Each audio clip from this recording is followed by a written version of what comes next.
درود شریف وایو.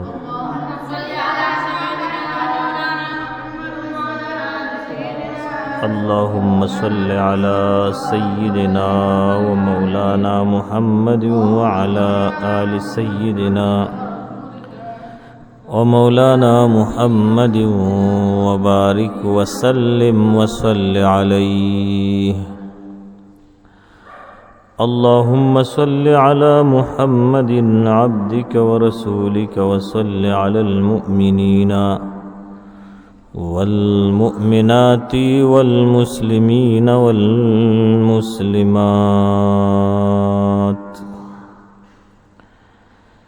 ده حضرت ابراہیم خلیل اللہ علیہ الصلاۃ والسلام د بہترین واقعی نن سورلسم حصہ دا دین وړاندې بیان کی د حضرت اسماعیل علیہ السلام د قربانې واقعہ په تفصیل سره ذکر شو.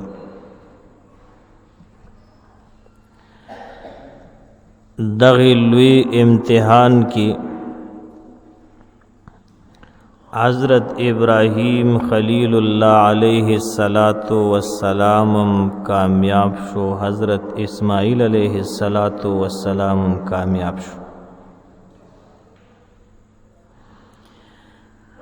حضرت ابراہیم علیہ السلام شام کے پاتے کېده،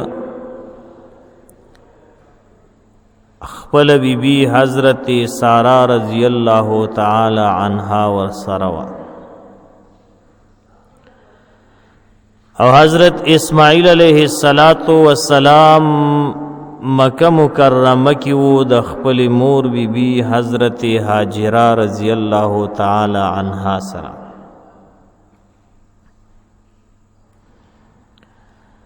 دالته یو قبیله آباد شوی و، د بنو خزاعه یو شاخ چې هغې ته بنو جرهم ویلی کیږي.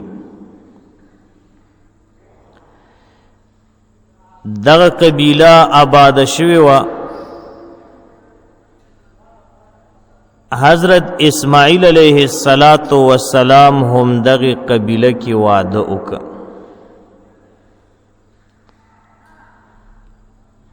او عمر مبارک دغه ټیم کې 60 کاله و.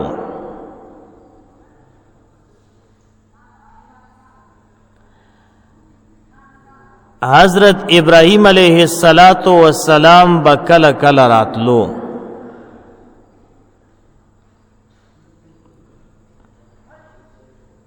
نیوزل ابراہیم علیہ السلام رالو،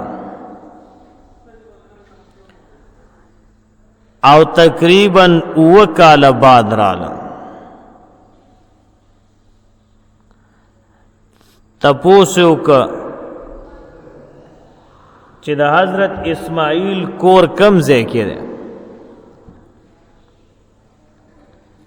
نو چا ورته وویل چې دا خوا دا مخامخ کور د حضرت اسماعیل علیہ السلام دی. نو ابراہیم علیہ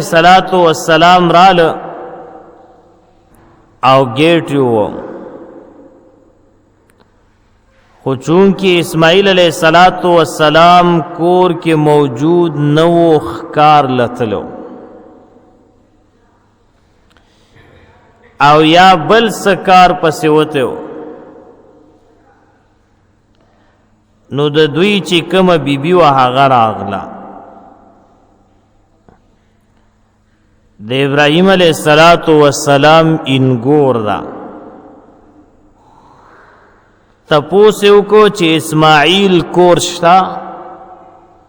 نو هغې جواب ورکړه چې نشته. هغه څه کار پسې بهر وتی دی. بیا ته ابراہیم علیہ السلام تپوس وکړه چې حالات هم څنګه دي، وقت ساعت څنګه تیریږي، زندگی څنګه تیریږي. نو دې زنانه ورته وویل چې حالات هم ډېر خراب دي. حالاتم بیکار دی د یو سیز درک نه لګي او ډیر په تکلیف سره زندگی تیرو.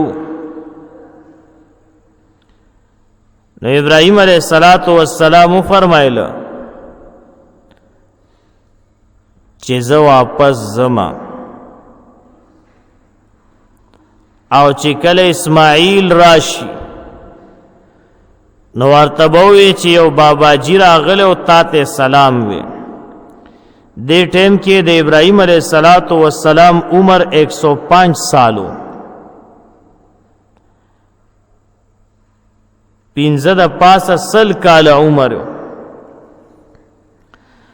نو زما سلام به ورته وي او سلام نه بعد به ورته دا وي چې دا سوال جواب پرې خو دی چې د دروازې دا چوکاټ دی بدل کا،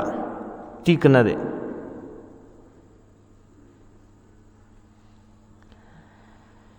اسماعیل علیہ الصلوۃ والسلام چې کله راغله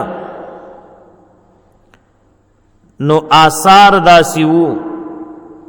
چې د خپل والد محترم د حضرت ابراهیم علیہ الصلوۃ والسلام د وجود مبارک هغه خوشبوئی محسوس کړله او تاسو کو چې سو خوراغلی نو نو بیبي ورته وی چې آو یو باباجي راغلو ستا تاسو کو بس بیا واپس لاړ. خودم رسوال جواب پر خو دے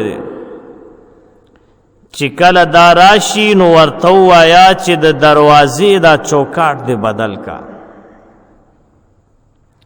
دا درشل بدل کا. ویلی دای ویلی دی ویاو ویل خټیک دا دغه زنانه راو غختله او ورته وی چې دا زما د پلار د طرف نه ماته دا حکم دی چې د خپل بیبي له طلاق ورکا، لہذا زه تعالی طلاق در کومه او زه د پلار کور ته اماغه ټیم باندې خپل بیبي پرې خودله. او دا ځکه چې یو خودی بیبي ناشکری کړي وا، دویم دروغم ویلو. نو ځکه ابراهیم علیہ الصلوۃ والسلام دا سوال جواب پرې خود. نو دومره تابعدار او دیندار اولاد، مطیع او فرمان بردار اولاد چې پلار صرف سوال جواب پر خو دے او خپل بیبی ته طلاق ورکا. دې زمانہ کې داسې تابعدار اولاد به پیدا نه کی او نشتا. دې زمانہ کې خلق د خپل بیبي په باره کې د مور او پلار یو معمولی خبره نشي برداشت کوله. مور او پلار سره جګړې کوي، یو ځای کې پلار او زوی اوسېدل، ازویله واده وکړه، خو لیکن د هغه د زوی چې دا کومه ښځه وه نو دا بد اخلاقه وه. نو یو ورځ یې د خپل سخر سره جګړه وکړله او د سخر نه دا ګیره راښکله او ورته ویل رکشه سپیا وځه د دې کوره. دا خو مشر سړی و، لاړه خو چې کله زوی راله نو راله زوی ته وایي چې بچیا ستا د ښځې زما ډېره بېعزتي کړې ده او ګیره یې م رانه راښکې ده، دې له طلاق ورکه او پرېږې ده، دا بد اخلاقه ده. نو زوی ورته جواب کې سوی بابا وی پارام کینا تخپل خزل طلاق ورکا خپل خزل طلاق ورکا. بہرحال اکثر زنانه ناشکر وی دیو جن نبی کریم صلی اللہ علیہ وسلم فرمائی چې ما شب معراج کی چې کله د جهنمونو سیل وک او می قتل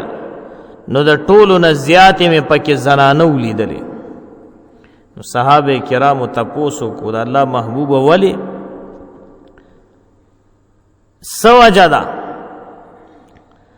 نبی علیہ الصلوۃ والسلام فرمایل چې دا ناشکر دي. نو صحابه تپوس کوي چې دا الله ناشکری کوي ویل نه دوی د خپل خاوندانو ناشکری کوي. او بیا نبی علیہ السلام مثال ورک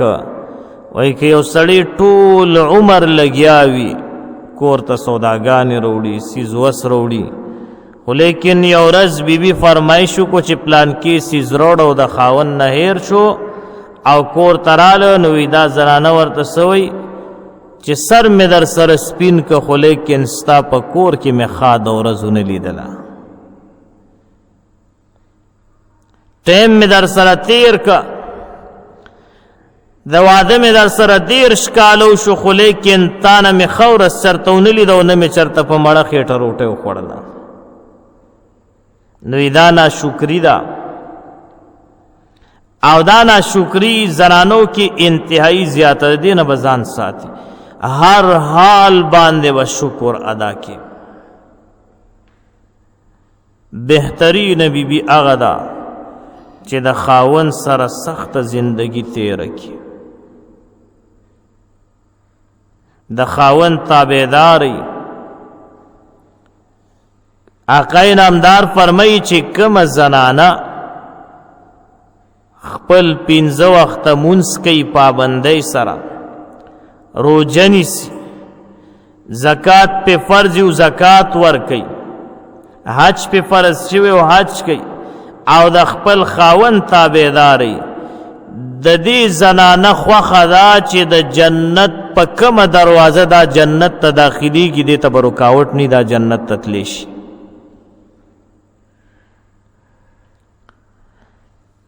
نو ناشکری په هیڅ حال کې نه ده پکار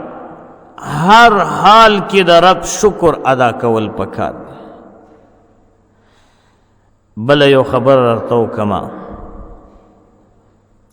علماء لیکلی دي چې د کومې زنانه خاون بدخویه وي او دا زنانه د خپل خاون په دغه بدخویی باندې صبر کوي جنگ جګړه نه کوي زبان درازي نه کوي وای دا زنانه به د قیامت په ورځ د بیبي آسیه رضی الله تعالی عنها سره په صف کې ولاړ وي. او بیا لیکي چې کم خاوند د هغه زنانه زبان درازي خاون له جوابونه ورکي د خاون خیال نه ساتي او خاون د هغې په بد اخلاقی باندې صبر کوي دا خاون به د قیامت په ورځ د حضرت ایوب علیه السلام سره په صف کې ولاړي.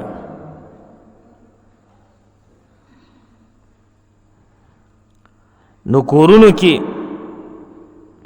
انتهایی گزاره پکار ده جنگ جګړو له ډېر متوجه کیږي نه. علماء یو اصول لیکلی دي چې کله د ښځې او د خاوند ترمنځ خبرې اترې شروع شي جواب یوم جواب کوي او بلم جواب کوي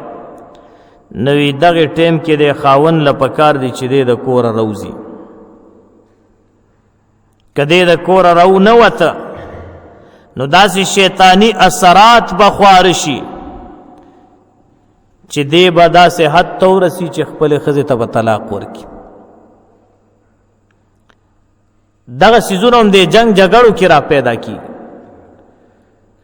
نو دیو جنا انتہائی احتیاط پکار دی او د یو بل حقوق پہ جندل پکار دی. زنانه با د خاون حق ادا کئی او خاون با د خپل بیبی حق ادا کئی. د خپل وس موافق شوم کیږي بنا چې پیسې ور سره خې ډېرې وي، لاندې زبردست واسکټیا چولی جیبونه ډکړې او زنجیرې پراخ کړي او کور ته د 2 روپو سیز نه راوړي، دا خاون ګناهګار دی.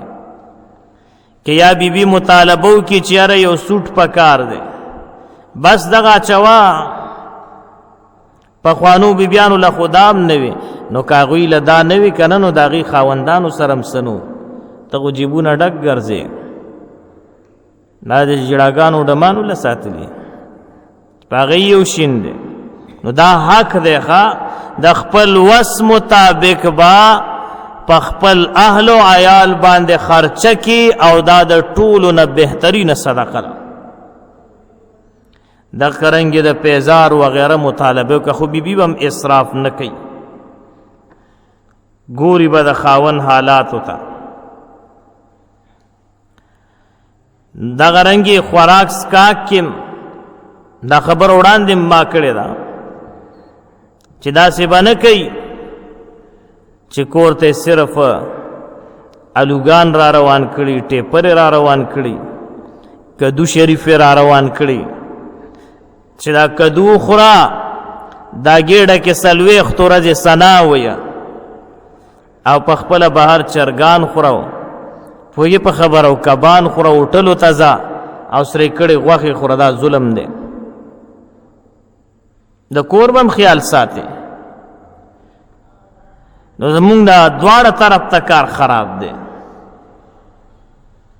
پوهې په خبره. نو چې د سیکل دواړه پایې پانچرې شو، خو به سر څه ختم دی بیا. نو داسې به نه کې ښه چې خپل څرنګه خوراک کې او مقص خوراک په اهل و عیال باندې کینې الله به تپوس کوي، بیا به سره جواب نه وي. به هر حال زنانو تم پکار دي چې په هر حال باندې شکر ادا کړي، ناشکري ونه کړي. خاون سخت خبرو په هغې لږ صبر وکړي، د دغې صبر الله پاک عظیم اجر ورکوي. نو حضرت ابراهیم علیہ السلام لاړ، بیا سموده پس راله د خپل زوی ملاقات ته. چې راغله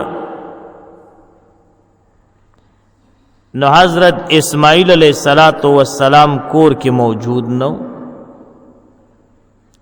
چې گیټ یو او بیبي راغله.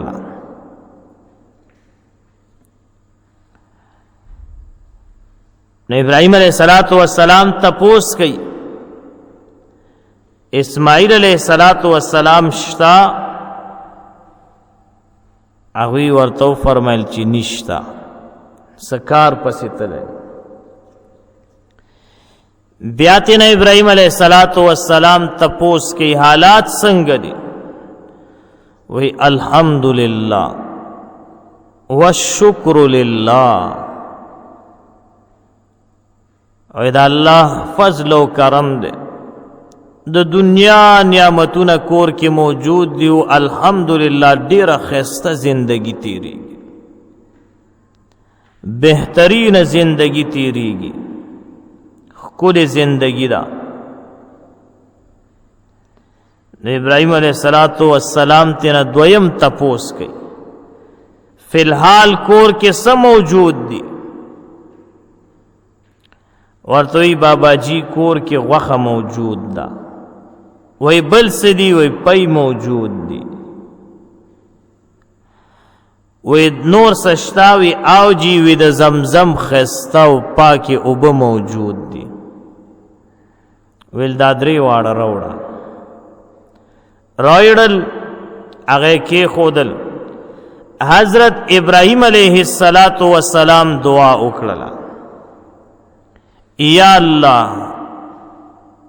دوی ته په دې غوښو کې برکات واچي یا الله دې پیو کې برکت واچي او یا الله د زمزم په دې اوبو کې برکت واچي دعا یې وکړله نبی کریم صلی اللہ علیہ وسلم فرمائی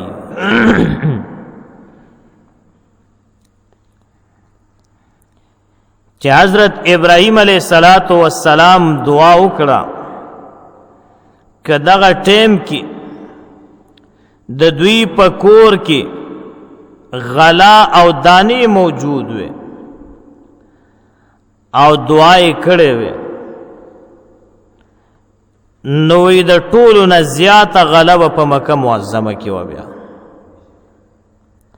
او مکی معظمه ته ابراهیم علیه السلام دعا کړې ده او مدینه منوره ته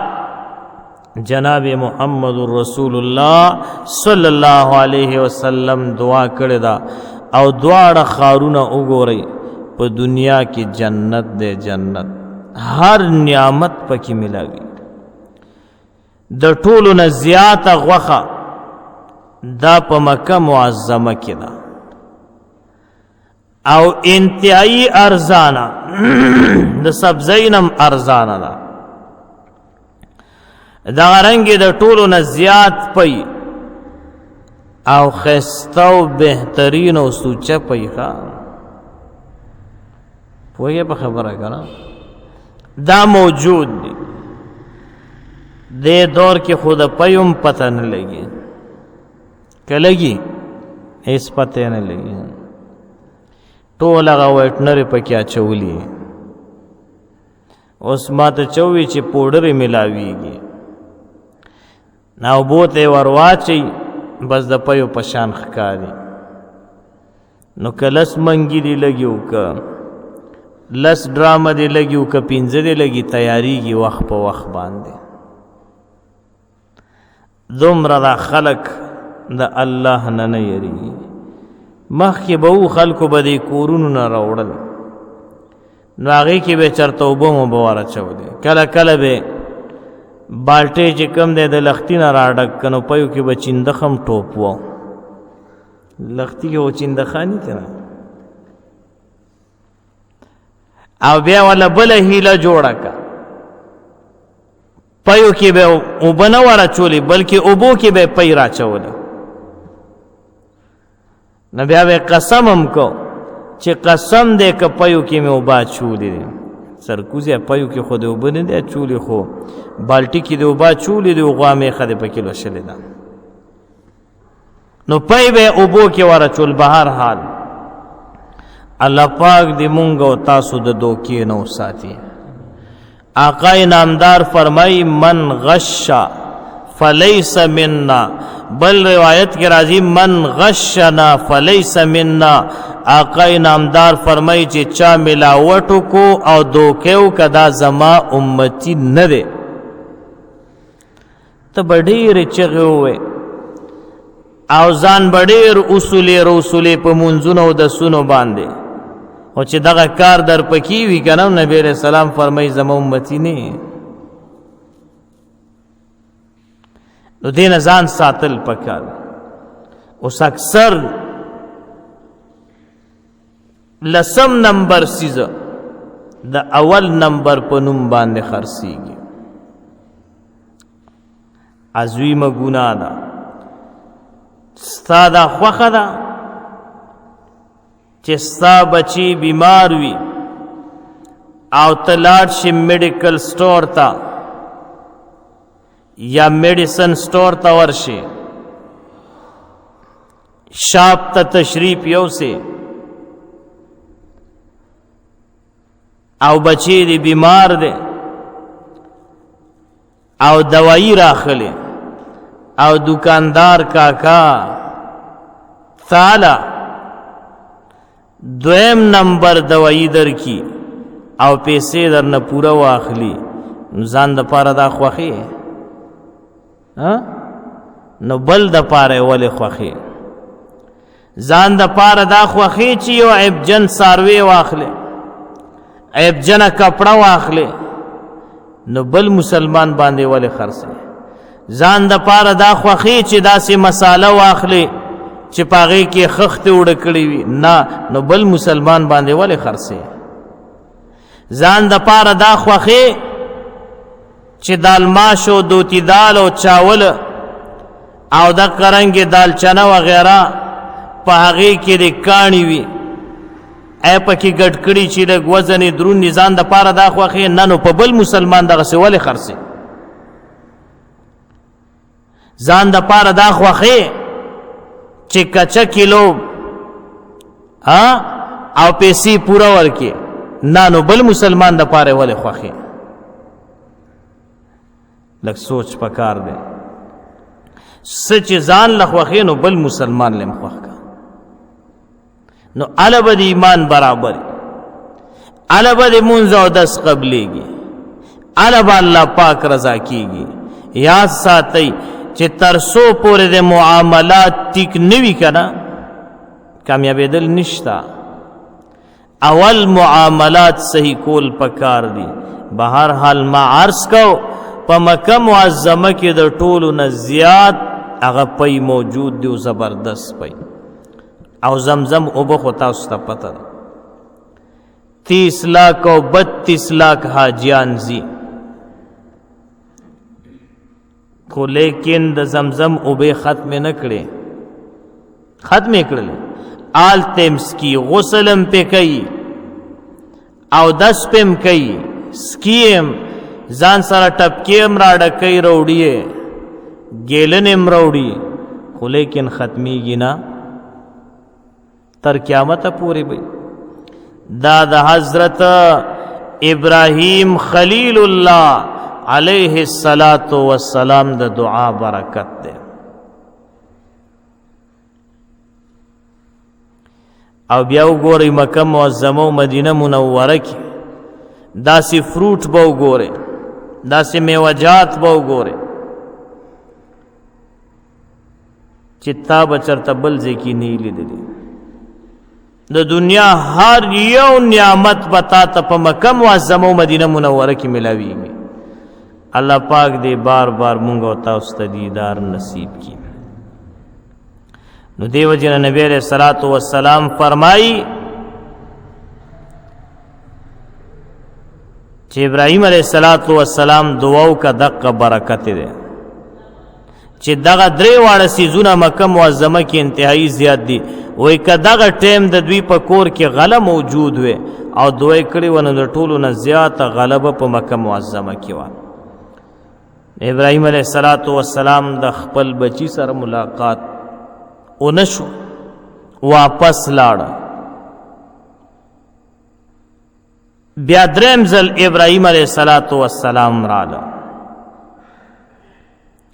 د حضرت اسماعیل علیہ الصلوۃ والسلام تپوس وکړه اتفاقا اسماعیل علیہ الصلوۃ والسلام کور کې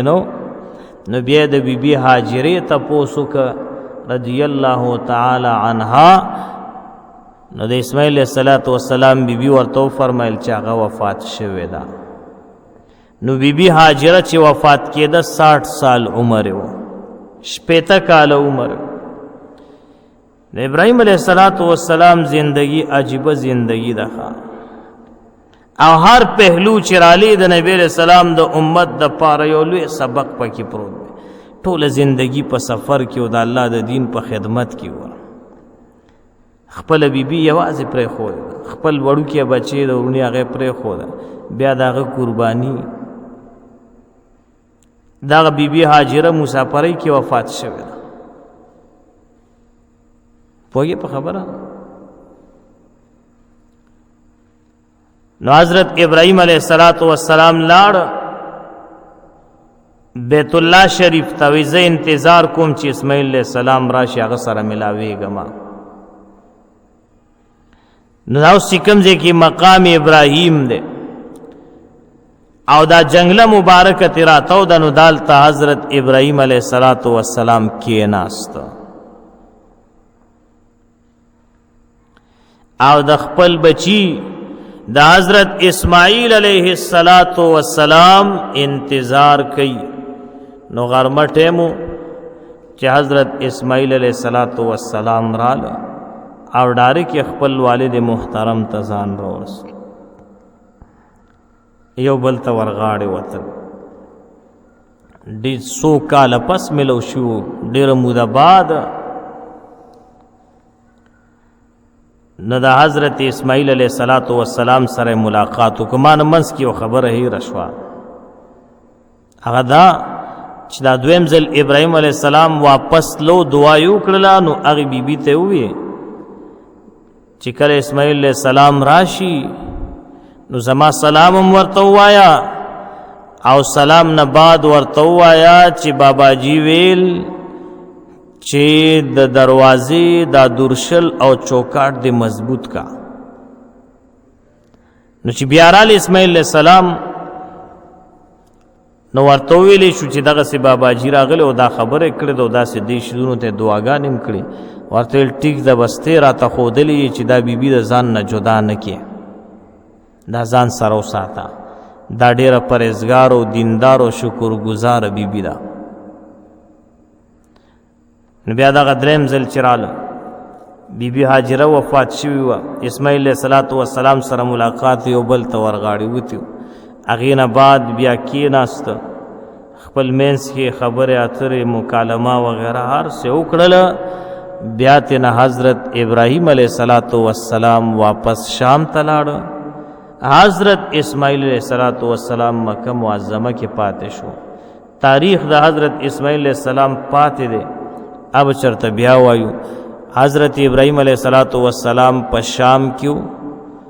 آیا مغه شام کې پاتې شو کنه بل چرته لاړه او بیا کله وفات شو نو ان شاء الله دغه ټول تفصیل با راتلون کی بیان کی بیا تاسو ته وایم الله پاک دی زمونږ او تاسو حال باندې رحم وکي او الہ العالمین دی مونږ او تاسو ټول په سیده نیغه لار او صراط مستقیم باندې روان کی هاذا واخر دعوانا ان الحمد لله رب العالمين سبحان ربك رب العزة عما يصفون وسلام على المرسلين والحمد لله رب العالمين درود شریف وایه اللهم صل على سيدنا ومولانا محمد وعلى آل سيدنا ومولانا محمد وبارك وسلم وصل عليه اللهم صل على محمد عبدك ورسولك وصل على المؤمنين والمؤمنات والمسلمين والمسلمات ربنا تقبل منا إنك أنت السميع العليم وتب علينا يا مولانا إنك أنت التواب الرحيم